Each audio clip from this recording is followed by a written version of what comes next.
अस्सलाम वालेकुम। आज हमें जो टॉपिक स्टार्ट करना है उसका नाम एनर्जी है।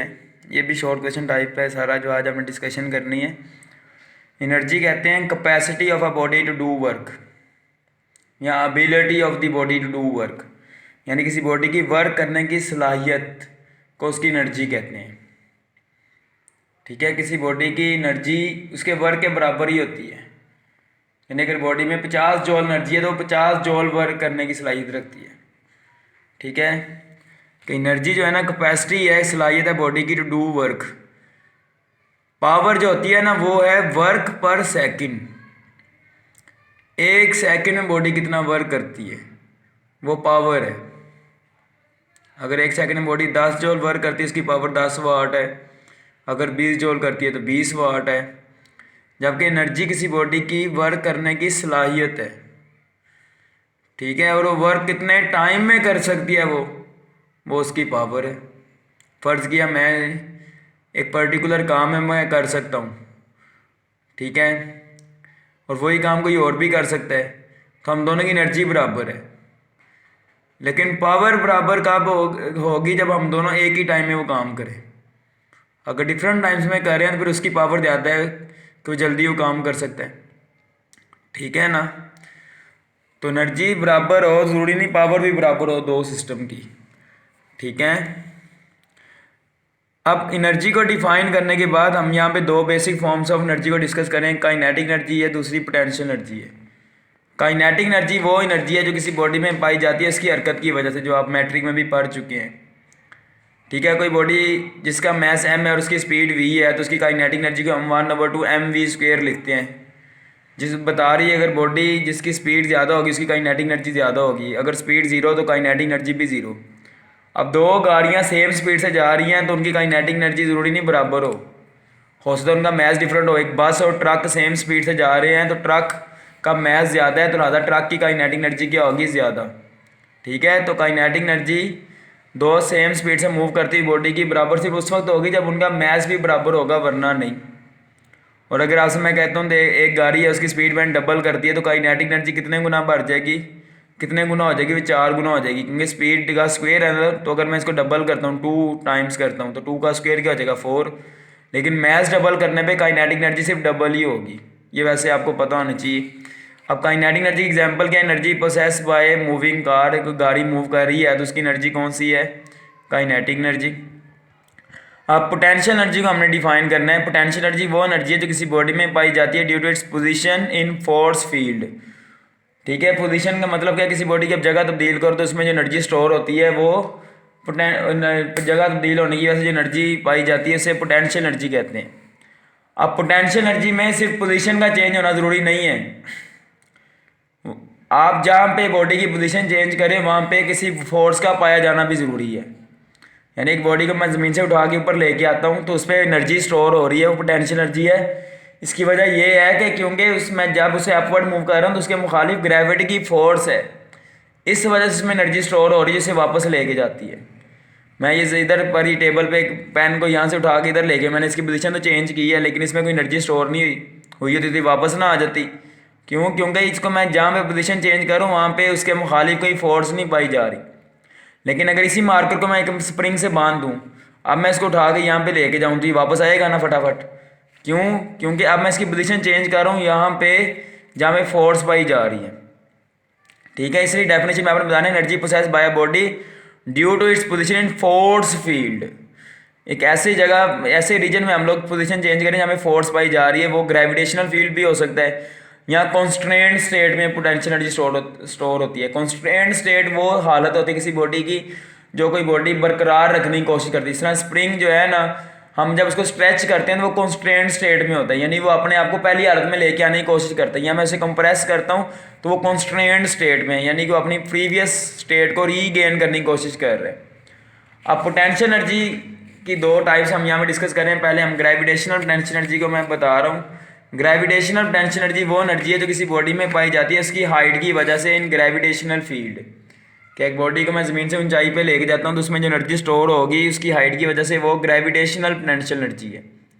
अब ग्रेविटेशनल पोटेंशियल एनर्जी एक बॉडी जिसका मैस m है at height h from earth surface से हम mgh लिखते हैं।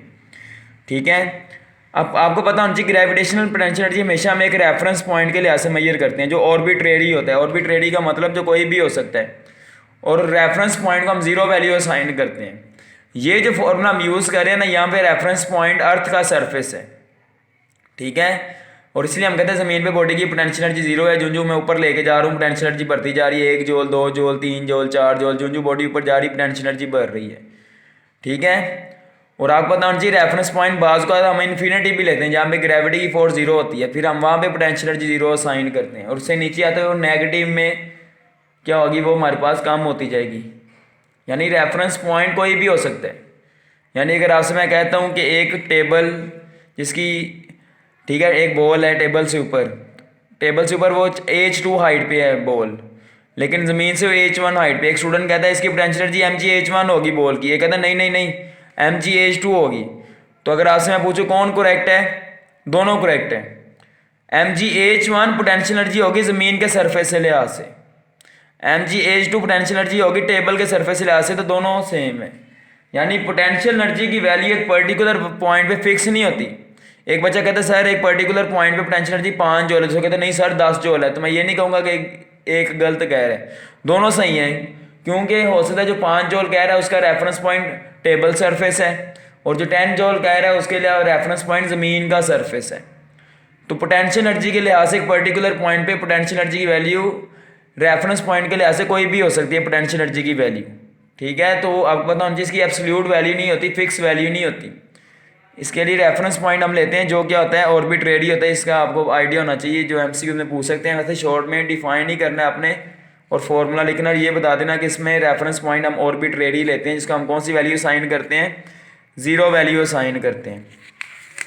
अब उसके बाद मैं यहाँ पे डिस्कस कर रहा हूँ इलास्टिक पोटेंशियल एनर्जी के बारे में। इलास्टिक पोटेंशियल एनर्जी हमारे पास वो पोटेंशियल एनर्जी है जो किसी बॉडी में पाई जाती है जब वो कंप्रेस या स्ट्रेच्ड हालत में हो, यानी स्प्रिंग में जो पाई जाती है। स्प्रिंग को मैं दबा दूँ या खींचूँ तो उसमें जो एनर्जी स्टोर है वो इलास्टिक पोटेंशियल एनर्जी है।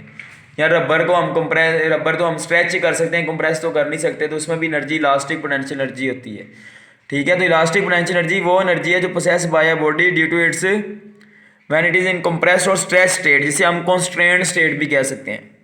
आप इसकी डेफिनेशन जो है ना प्रॉपर ये लिख देना कि energy possess by a body when it is in constrained state या when it is in compressed और स्ट्रेच्ड स्टेट, ठीक है। कि आप इसकी डेफिनेशन इस तरह लिखना, गौर से सुनो जो मैं बोल रहा हूँ। Elastic potential energy is energy possess by a body when it is in constrained state. आगे फिर लिख देना I.E का मतलब है यानी कि कंप्रेस्ड और स्ट्रेच्ड स्टेट। फिर एग्जांपल हेडिंग दे के आप ये स्प्रिंग वाली बात बताना कि energy possess by a spring when it is compressed और stretched state then its energy is elastic potential energy. इसको आप ज़रा प्रॉपर कर लेना। अब आगे हमें डिस्कस करना है वर्क एनर्जी प्रिंसिपल, जिससे रेलेवेंट हमने काफ़ी न्यूमेरिकल्स भी करने हैं।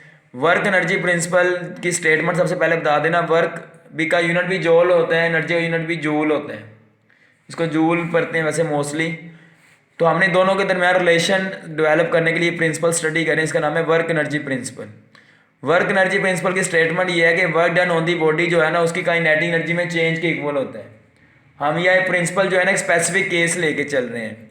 ये प्रिंसिपल हम उस केस के लिए यूज़ करेंगे जब हम किसी बॉडी पे फोर्स अप्लाई करते हैं या वर्क डन करके उसे हॉरिजॉन्टली मूव करवा रहे हैं। तो अगर बॉडी पे आप वर्क डन करके उसे हॉरिजॉन्टली मूव करवा रहे हो तो उस पर जो वर्क डन होगा, अगर 5 जूल है तो काइनेटिक एनर्जी में चेंज भी क्या होगी, 5 जूल। तो हमने इसको अब एक्सप्लेनेशन में प्रूव करना है इस प्रिंसिपल को कि लेट अ मैस मूविंग, एक फर्ज की एक मैस है, उसकी वेलोसिटी v आई है, इस पर हमने फोर्स अप्लाई की तो उसकी स्पीड क्या हो गई है vf, और उसने डिस्टेंस इस दौरान d कवर की है। तो हमने अब वर्क डन इस पे होने वाला फाइंड करने के लिए डिस्प्लेसमेंट और फोर्स चाहिए हमें। डिस्प्लेसमेंट के लिए मैं थर्ड इक्वेशन ऑफ मोशन का यूज़ कर रहा हूँ। 2a s की जगह मैंने d लिख दिया है, is equal to vf square minus va square. 2a इधर आगे डिवाइड हो गया।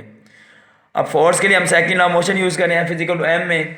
अब ये इक्वेशन 1 और इक्वेशन 2 को मैं मल्टीप्लाई कर देता हूँ। लेफ्ट हैंड साइड के साथ लेफ्ट को मल्टीप्लाई किया, राइट हैंड साइड को राइट के साथ। एक्सेलरेशन से काट जाएगा, m मल्टीप्लाई कर देंगे हम जब इन ब्रैकेट के साथ। तो देखें ये फॉर्मूला बन गया ना। लेफ्ट हैंड साइड यहाँ पे वर्क है और राइट हैंड साइड क्या है, यहाँ पे ये फाइनल काइनेटिक एनर्जी है, ये इनिशियल काइनेटिक एनर्जी, यानी कि वाकई work done change in kinetic energy के बराबर होता है कि it shows work done on the body is equal to change in kinetic energy. लेकिन आपको ये नोट मैं बता रहा हूँ, अगर बॉडी हम लिफ्ट करते हैं ना अपवर्ड तो फिर work done change in gravitational potential energy equal होगा। ठीक है। और अगर हम किसी स्प्रिंग को कंप्रेस या स्ट्रेच करते हैं तो फिर work done change in elastic potential energy के इक्वल होगा। तो ये भी आपने टॉपिक के अंदर ही बताना है। हमारे सिलेबस में हम उसे काइनेटिक एनर्जी के लिहाज से इसका स्टेटमेंट डिस्कस कर रहे हैं, उसका फॉर्मूला ड्राइव किया, लेकिन आपको ये बात भी पता होनी चाहिए जो मैंने नेक्स्ट यहाँ पे बताई है। तो आज का लेक्चर यहाँ पे हमारा कंप्लीट हो गया है।